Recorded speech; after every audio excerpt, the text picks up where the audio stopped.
Hello everyone, welcome to my channel 6 to 12 NCERT classes में आपका स्वागत है। आई होप आप लोग भी बहुत अच्छे होंगे। तो चलिए आज हम लोग चैप्टर 2 का सेकेंड पार्ट स्टार्ट करते हैं और आज इसको हम लोग कंप्लीट करते हैं।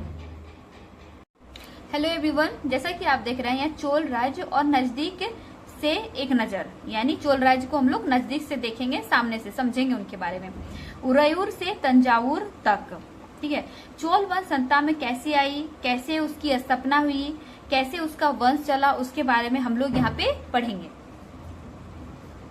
चोल वंश सत्ता में कैसे, कावेरी डेल्टा में मुड्रियर नाम से प्रसिद्ध एक छोटे से मुखिया परिवार की सत्ता थी, ठीक है। और वे कांचीपुरम में पल्लव राजाओं के महातत थे, माने उनके सामंत थे। और उरैयार के चोल वंशीय प्राचीन मुखिया परिवार के विजयालय ने 9वीं सदी के मध्य में मुटरियारों को हराकर इस डेल्टा पर कब्जा जमाया और उसने वहां तंजावुर शहर और निशुंभ शूदनी देवी का मंदिर बनवाया। आइए थोड़ा हम इसको थोड़ा समझते हैं आसान भाषा में। इसमें कहा गया कि कावेरी डेल्टा में, ठीक है, जहाँ कावेरी की डेल्टा वाली जगह है वहां पे मुटरियार नाम से प्रसिद्ध एक छोटा सा परिवार था, ठीक है। और वे कांचीपुरम के पल्लव राजा के महातत थे। जो कांचीपुरम में पल्लव राजा यानी पल्लव वंश थे, उनके महातत यानी उनके सामंत थे, मतलब उनके जैसे मेल मिलाप वाले सामंत यानी एक जैसा थे, ठीक है। उरैयर के चोल वंशीय प्राचीन मुखिया परिवार के विजयालय ने, यानी उरियार के चोल वंशीय प्राचीन से उसके मुखिया परिवार से थे विजयालय, ओके, उनका नाम था विजयालय ने 9वीं सदी के मध्य में, यानी 9वीं सदी के मध्य यानी बीच में, यानी 800 साढ़े 800 कुछ ईस्वी कुछ होगा, ऐसे में बीच में थे। तो मुटरियारों को हराकर इस डेल्टा पर कब्जा जमाया। किसने? विजयालय ने। कौन था? उरियार के चोलवंशीय के मुखिया परिवार से थे, ठीक है, विजयालय।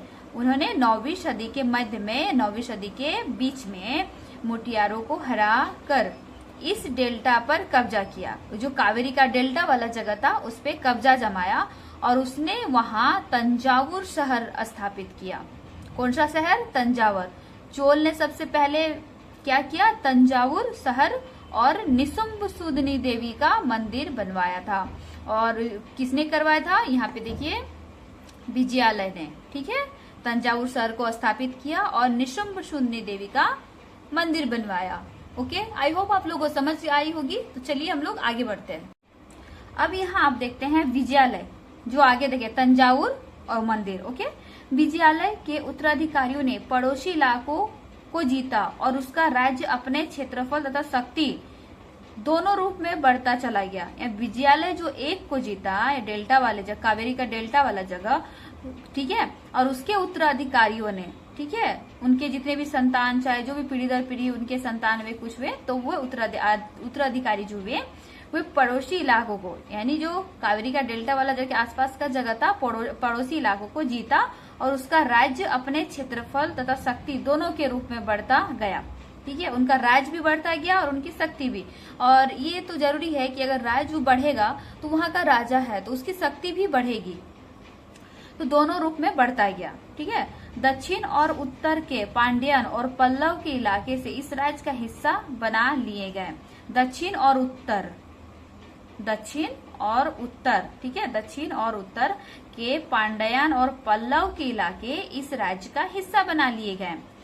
राजा राज प्रथम, जो सबसे शक्तिशाली चोल शासक माना जाता था, चोल शासक का सबसे शक्तिशाली कौन था? राजा राज प्रथम।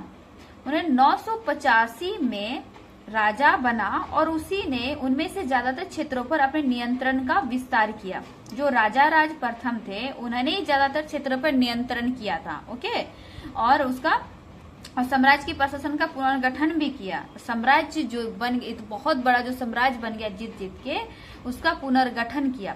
तो राजा राज के पुत्र राजेंद्र प्रथम ने उसकी नीतियों को जारी रखा। मतलब राजा राज की जो भी नीति थी, जैसे राज्य क्षेत्रों को जीतने के लिए, अपने अगल बगल के राज्य को जीतने के लिए, तो वो सब चीज उसका जो पुत्र था वो भी अपनाया, सेम राजा राज के जैसा ही, सेम उनका नीति। और उसने गंगा घाटी, श्रीलंका तथा दक्षिण पूर्व एशिया के देशों पर हमला भी किया, ठीक है। गंगा घाटी, श्रीलंका तथा दक्षिण पूर्व एशिया के देशों पर हमला भी किया और इन अभियानों के लिए उसने एक जल सेना भी बनाई। वो जो दक्षिण पूर्व एशिया पर हमला किया, वो हमला से जीतने के लिए, ठीक है, और अपने नीतियों से उसने अभियानों के लिए उसने एक जल सेना यानी जैसे थल सेना होती है, वायु सेना होती है, उसे जल सेना होती है। जल यानी पानी में, ओके, उसमें पानी वाला सेना बनाया, ठीक है, जल सेना भी बनाया। जैसे आप यहाँ पे मानचित्र में देख सकते हैं, देखिए, ठीक है, आप देख रहे होंगे।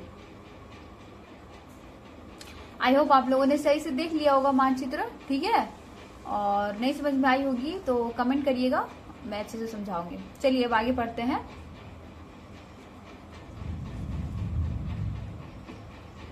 भव्य मंदिर और कांस्य मूर्ति कला।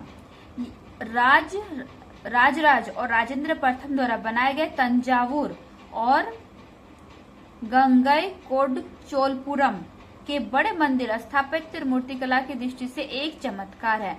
मतलब चमत्कार इसीलिए है क्योंकि इनके जैसा आज तक कोई नहीं बनाया होगा। क्या तंजावुर और गंगईकोंडचोलपुरम के बड़े मंदिर स्थापत्य और मूर्तिकला की दृष्टि से एक चमत्कार है, यानी बहुत भव्य तरीके से बनाया होगा, क्योंकि आज तक किसी ने ऐसा बनाया नहीं होगा। तो कोई भी चीज कैसे हम लोग कुछ देखते हैं, कभी कुछ हम लोग इतना बड़ा नहीं देखे, कोई स्थापत्य कला नहीं देखे, कोई मूर्ति कला इतना बड़ा नहीं देखे, कोई अचानक कोई बनाएगा तो वो चमत्कार ही कहलाएगा एक तरह से ना। तो उन्होंने राजाराज और राजेंद्र प्रथम द्वारा बनाए गए तंजावुर और गंगईकोंडचोलपुरम के बड़े मंदिर स्थापत्य और मूर्तिकला की दृष्टि से एक चमत्कार है, ठीक है। ये देखिए मंदिर गंगईकोंडचोलपुरम का ये मंदिर है, ठीक है। चलिए आगे बढ़ते हैं हम लोग। चोल मंदिर अक्सर अपने आसपास विकसित होने वाले बस्तियों के केंद्र बन गए थे, शिल्प उत्पादन के केंद्र थे। ये मंदिर शासकों और अन्य लोगों द्वारा दी गई भूमि से भी संपन्न हो गए थे। यानी चोल मंदिर थे वो अक्सर अपने आसपास के विकसित होने वाली बस्तियां जो भी थी उसमें वो अपने केंद्र बन गए थे और शिल्प उत्पादन के केंद्र थे। ये मंदिर शासकों और अन्य लोगों द्वारा, यानी शासक तो ये मंदिर ये जगह देते ही थे, साथ साथ वहाँ के जितने लोग भी थे वो भी भूमि से संपन्न थे, वो भी अपना भूमि देते थे बनाने के लिए मंदिर, ठीक है। पर होते गए इस भूमि की उपज उन सारे विशेषज्ञों का निर्वाह करने में खर्च होती थी जो मंदिर के आसपास रहते थे। उनके लिए काम करते थे पुरोहित, मालाकार, बावर्ची, मेहतर, संगीतकार, नर्तक इत्यादि। दूसरे शब्दों में मंदिर सिर्फ पूजा आराधना के स्थान नहीं थे, वे आर्थिक, सामाजिक और सांस्कृतिक जीवन के केंद्र भी थी। पहले जितने भी सारे मंदिर हुआ करती थी, ये मंदिर सिर्फ पूजा पाठ के लिए और पूजा पाठ और अर्चना के लिए नहीं की जाती थी। ये बहुत हद से, मतलब जो मंदिर जिस हद में रहती थी, यानी मतलब जितनी भव्य होती थी वो उसके समाज को दर्शाती थी, उसके सांस्कृतिक स्थिति को दर्शाती है और उसके सामाजिक स्थिति को भी दर्शाती है। एक मंदिर आर्थिक, सामाजिक और सांस्कृतिक जीवन का केंद्र बनती है, ओके, खाली पूजा पाठ नहीं होती है। मंदिर के साथ जुड़े हुए शिल्प में सबसे विशिष्ट कांस्य प्रतिमाएं। उसमें जो मंदिर में जो मूर्तियां थी वो थी कांसा की बनी हुई थी। किसकी? कांसा की प्रतिमाएं बनी होती थी। और चोल कांस्य प्रतिमाएं संसार की सबसे उत्कृष्ट कांस्य प्रतिमाओं में गिनी जाती थी। और जो चोल के द्वारा जो कांस्य प्रतिमाएं बनाई जाती थी वो संसार में, यानी दुनिया में, विश्व में सबसे उत्कृष्ट यानी सबसे अच्छा कांस्य प्रतिमाओं में गिनी जाती थी। मतलब उनके जैसा कांस्य प्रतिमा, मतलब चोल के अलावा कोई भी कांस्य प्रतिमा वैसा नहीं बना सकता था। मतलब चोल इसके लिए फेमस था, कांस्य मूर्तियों के लिए। ज्यादातर प्रतिमाएं तो देवी देवता की ही होती थी, लेकिन कुछ प्रतिमाएं भक्तों की भी बनाई जाती थी, ठीक है। अब देवी देवता की होती थी, लेकिन जो भक्त होते थे उनके भी प्रतिमाएं बनाई जाती थी। कृषि और सिंचाई। चोल की कई उपलब्धियां कृषि में हुए नए विकासों के माध्यम से संभव हुई। मानचित्र 2 में देखिए, गौर कीजिए कि कावेरी नदी बंगाल की खाड़ी में मिलने से पहले कई छोटी छोटी शाखाओं में बंट जाती है। ठीक है, कावेरी नदी बंगाल की खाड़ी में मिलने से पहले कई छोटी छोटी शाखाओं में बंट जाती है। ओके, ये शाखाएं बार बार अपनी उलझती है, बार बार पानी उलझती है, यानी बार बार वो पानी उछलती है। ठीक है, आगे बढ़ते जाती है, जिससे किनारे पर उपजाऊ मिट्टी जमा होती रहती है। ठीक है, जो वो बह के इधर उधर जाती है तो अपने साथ बहुत सारे लोग अपने साथ बहुत सारे मिट्टी पत्थर वगैरह सब बहा के लाती है और उस जगह को वो उपजाऊ बना देती है, उस मिट्टी को होती रहती है। शाखाओं का पानी कृषि विशेषतः चावल की खेती के लिए आवश्यक आर्द्रता भी मुहैया कराता है। हालांकि तमिलनाडु के दूसरे हिस्सों में कृषि पहले ही विकसित हो चुकी थी, पर 5वीं या 6ठी सदी में आकर ही इस इलाके में बड़े पैमाने पर खेती शुरू हो पाई। कुछ इलाकों में जंगलों को साफ किया जाना था और कुछ दूसरे इलाकों में जमीन को समतल किया जाना था। समतल यानी इक्वल, बराबर समझ किया जाता। डेल्टा क्षेत्रों में बाढ़ को रोकने के लिए तटस्थ बनाए जाने थे, जिससे कि बाढ़ न आए, और पानी को खेती तक ले जाने के लिए नहरों का निर्माण होना था। ठीक है, कई क्षेत्रों में एक साल में 2 फसलें उगाई जाती थी। कई जगह पर फसलें की सिंचाई कृत्रिम रूप से करना जरूरी था। सिंचाई के लिए कई पद्धतियां अपनाई जाती थी। कुछ इलाकों में कुएं खोदे गए, कुछ अन्य जगहों में बारिश के पानी को इकट्ठा करने के लिए विशाल सरोवर भी बनाए गए थे। बहुत अच्छा काम किए थे चोल साम्राज्य ने, बहुत अच्छा काम है। देखिए कांस्य, चोल साम्राज्य की कांस्य की प्रतिमा देखिए आप देख सकते हैं कि कितनी अच्छी बेहतरीन तरीके से बनाई हुई है। ठीक है, आपने देख लिया होगा। गए स्मरण रहे कि सिंचाई के काम में योजना की जरूरत होती है, जैसे श्रम और संसाधन की व्यवस्थित करना, इन कामों की देखरेख करना और यह तय करना कि पानी का बंटवारा कैसे किया जाए। ज्यादातर नए शासकों साथ ही साथ गांव में रहने वालों लोगों ने इन गतिविधियों में सक्रिय रूप से दिलचस्पी दिखाई। साम्राज्य का प्रशासन किस प्रकार संगठित था? किसानों की बस्तियां जो ऊर कहलाती थी, किसानों की बस्तियां को हम लोग ऊर कहते थे, सिंचित खेती के साथ बहुत समृद्ध हो गई थी। इस तरह के गांवों के समूह को नाडु कहा जाता था। ठीक है, ग्राम परिषद और नाडु न्याय करने और कर वसूलने जैसी कई प्रशासकीय कार्य करते थे। धनी और किसान, धनी किसानों को केंद्रीय चोल सरकार की देखरेख में नाडु के कामकाज में अच्छा खासा नियंत्रण हासिल था। उनमें से कई धनी भूस्वामियों को चोल राजाओं ने सम्मान के रूप में मुवेंदवेलन यानी 3 राजाओं को अपनी सेवाएं प्रदान करने वाला वेलन या किसान, अरैयार यानी प्रधान जैसी उपाधियां दी और उन्हें केंद्र में महत्वपूर्ण राजकीय पद सौंपे। ये हम लोग भूमि के प्रकार देखेंगे।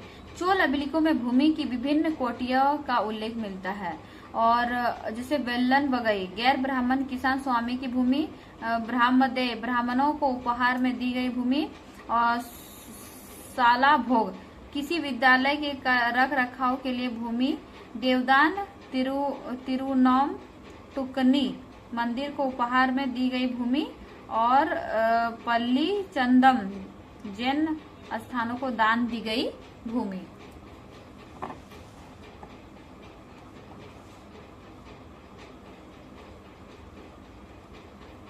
हमने देखा कि ब्राह्मणों को समय समय पर भूमि अनुदान या ब्रह्मदय प्राप्त हुआ। परिणाम स्वरूप कावेरी घाटी और दक्षिण भारत के दूसरे हिस्सों में ढेरों ब्राह्मण बस्तियां अस्तित्व में आई। प्रत्येक ब्रह्मदय की देख रेख प्रमुख ब्राह्मण भूस्वामियों की एक सभा द्वारा की जाती थी। ये सभाएं बहुत कुशलता पूर्वक काम करती थी। इनके निर्णय शिलालेखों में प्राय मंदिरों की पत्थर की दीवारों पर ब्यौरेवार दर्ज किए जाते थे तथा नगरम के नाम से ज्ञात व्यापारियों के संघ भी अक्सर शहर में प्रशासनिक कार्य संपादित करते थे। तमिलनाडु के चिंगलपुर जिले में उत्तरमेरूर से प्राप्त अभिलेख में इस बात पर सविस्तर वर्णन है कि ब्राह्मणों की सभा का संगठन कैसा था। ठीक है, ब्राह्मणों का सभा कैसा होता था उसके बारे में बताया गया। सिंचाई, जैसे सिंचाई के कामकाज, बाग बगीचे, मंदिरों इत्यादि की देख रेख के लिए सभा में विभिन्न समितियां होती थी। उनमें सदस्यता के लिए जो लोग योग्य होते थे उनके नाम तालपत्र के छोटे टिकटों पर लिखे जाते थे और मिट्टी के बर्तन में रख दिए जाते थे, और किसी छोटे लड़के को हर समिति के लिए एक के बाद एक टिकट निकालने के लिए कहा जाता था। ठीक है, और यहाँ पे हम लोग पढ़ेंगे कुछ अभिलेख और लिखित सामग्री। ठीक है, उत्तर मेरु अभिलेख के अनुसार सभा की सदस्यता के लिए इच्छुक लोगों को ऐसी भूमि का स्वामी होना चाहिए जहां वे भू राजस्व वसूला जाता है। यानी वे इच्छुक थे, मतलब सभा और सदस्य उस भूमि का स्वामी होना चाहता था जहां उसे भू राजस्व मिले, जो लगान यानी कृषि जैसे किसान है उनसे कर के रूप में लगान ले सकते थे। ठीक है, उनके पास अपना घर होना चाहिए, उनकी उम्र 35 से 70 के बीच होनी चाहिए, उन्हें वेद का ज्ञान होना चाहिए, उन्हें प्रशासनिक मामलों की अच्छी जानकारी होनी चाहिए और ईमानदार होना चाहिए। यदि कोई पिछले 3 सालों में किसी समिति का सदस्य रहा है तो वो किसी और संपत्ति का सदस्य नहीं बन सकता। जिसने अपने संबंधित के खाते जमा नहीं कराए वो चुनाव नहीं लड़ सकता। अभिलेख में राजाओं और शक्ति संपन्न पुरुषों के बारे में तो जानकारी मिलती है, लेकिन ये जानना खासा मुश्किल है कि साधारण मर्दों और औरतों का जीवन इन राज्यों में कैसा था। 12वीं शताब्दी की तमिल कृति परियापूर्णम से एक उदाहरण।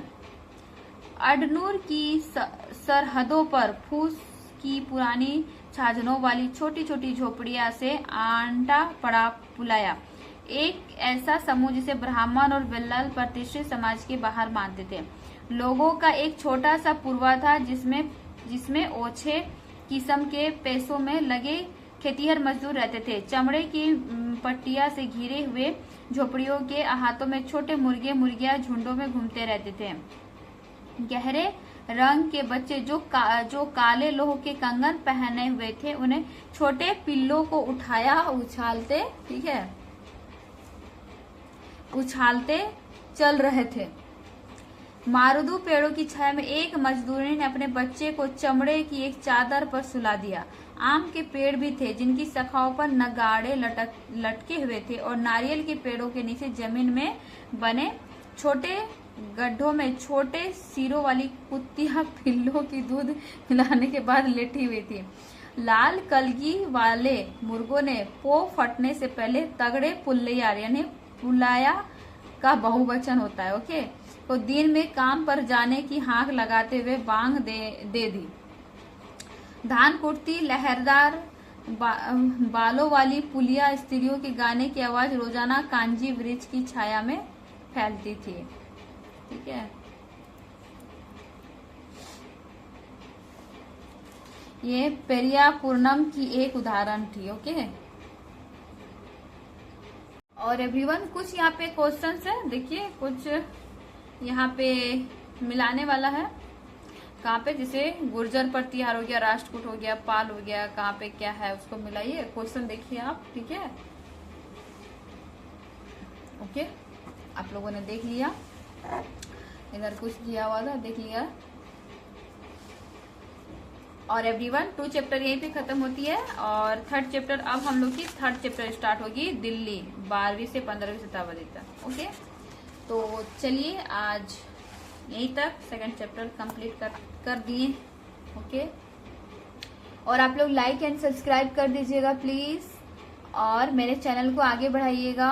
और अगर कुछ समझ में नहीं आती है तो प्लीज कमेंट करिएगा, तो उसके वजह से मैं और भी तरीके से पढ़ाने की कोशिश करूंगी। हालांकि मेरा न्यू चैनल है तो कुछ अगर मतलब कम ज्यादा हो जाता है तो उसके लिए सॉरी, लेकिन मैं कोशिश करती हूँ कि आप लोगों को समझ में आए और एनसीईआरटी में जो है हूबहू आपके पास जाए। इसमें कुछ मिलावटी नहीं, कुछ नहीं, बुक थ्रू पढ़ना है, बुक को देख के पढ़ना है। ओके एवरीवन, तो लाइक एंड सब्सक्राइब कर दीजिएगा और आप लोग का बहुत बहुत बहुत धन्यवाद मेरे वीडियो को देखने के लिए। Okay, bye bye.